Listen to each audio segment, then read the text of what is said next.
वसंत कक्षा 6 पाठ 8 झांसी की रानी का भाग 3। कुटियों में भी विषम वेदना, महलों में आहत अपमान। वीर सैनिकों के मन में था अपने पुरखों का अभिमान। नाना दूदू पंत पेशवा जुटा रहा था सब सामान। बहन छबीली ने रणचंडी का कर दिया प्रकट आह्वान। हुआ यज्ञ प्रारंभ उन्हें तो सोई ज्योति जगानी थी। बुंदेले हर बोलों के मुख से हमने सुनी यही कहानी थी। इसमें कवित्री कहती हैं कि अंग्रेजों के शासन में एक तरफ जहां गरीब कठिन मुसीबतों में दिन बिता रहे थे, वहीं दूसरी तरफ महलों की इज्जत धूल में मिल रही थी।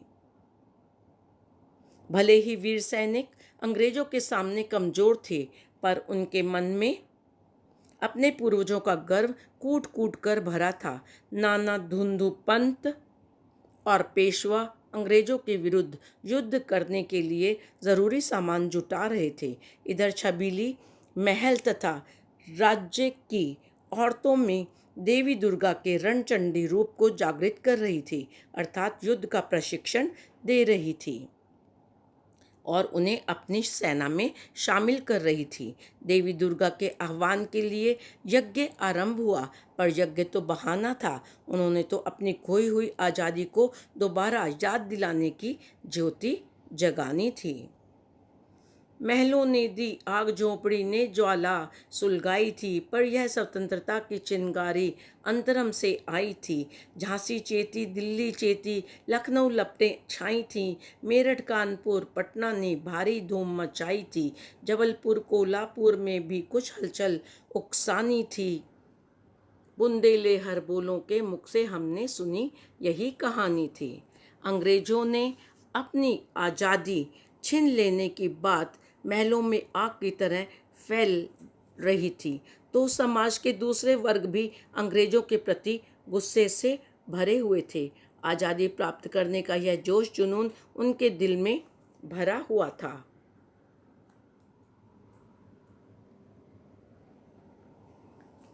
दिल्ली जाग चुकी थी, लखनऊ में भी यह जोश आग की लपटों की तरह फैल चुका था। आज़ादी प्राप्त करने की बात मेरठ, पटना, कानपुर में सबके दिलों में थी।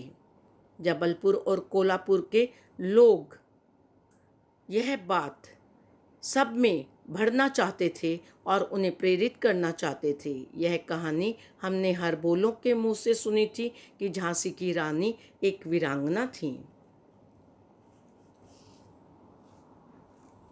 इस स्वतंत्रता महायज्ञ में कई वीरवर आए काम। नाना धुंधु पंत तांतिया, चतुर अजीमुल्ला खां सरनाम, अहमद शाह मौलवी ठाकुर, कुंवर सिंह सैनिक अभिराम।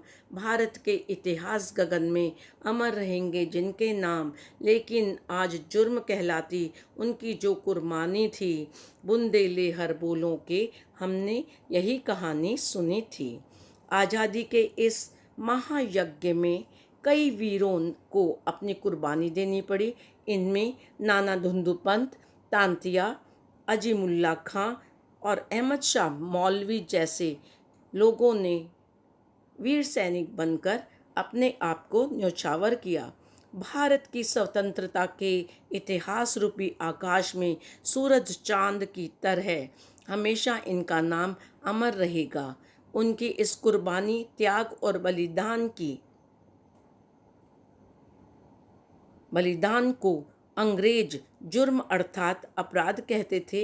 यह कहानी हमने हर बोलों के मुंह से सुनी थी। इनकी गाथा छोड़ चले हम झांसी के मैदानों में, जहां खड़ी है लक्ष्मीबाई मर्द बनी मर्दानों में। लेफ्टिनेंट वॉकर आ पहुंचा, आगे बढ़ा जवानों में। रानी ने तलवार खींच ली, हुआ द्वंद्व आसमानों में।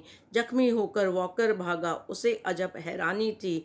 बुंदेले हर बोलों के हमने यही कहानी सुनी थी कि रानी लक्ष्मीबाई बहुत ही वीर पुरुषों की भांति लड़ती थीं।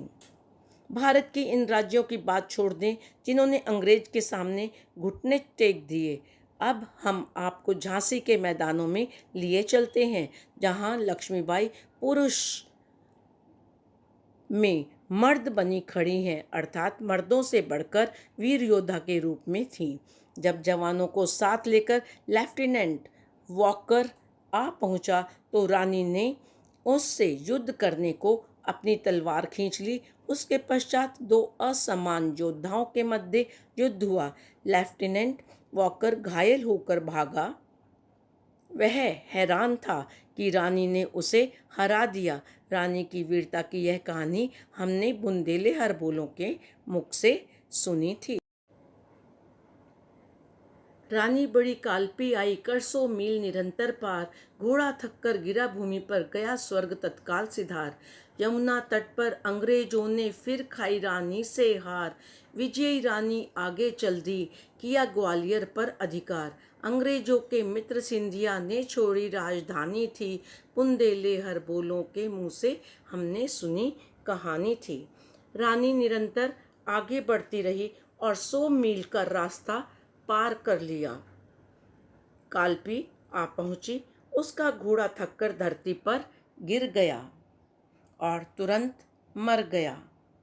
उधर यमुना के तट पर युद्ध में रानी के हाथों पराजित अनेक अंग्रेज हो गए। रानी विजयी होकर आगे बढ़ी और ग्वालियर को भी जीत लिया।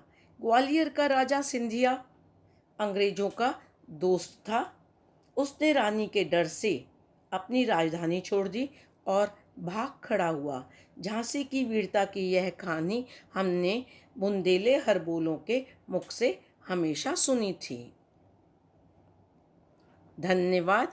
तो बच्चों, आशा है आपको यह व्याख्या ज़रूर समझ आई होगी।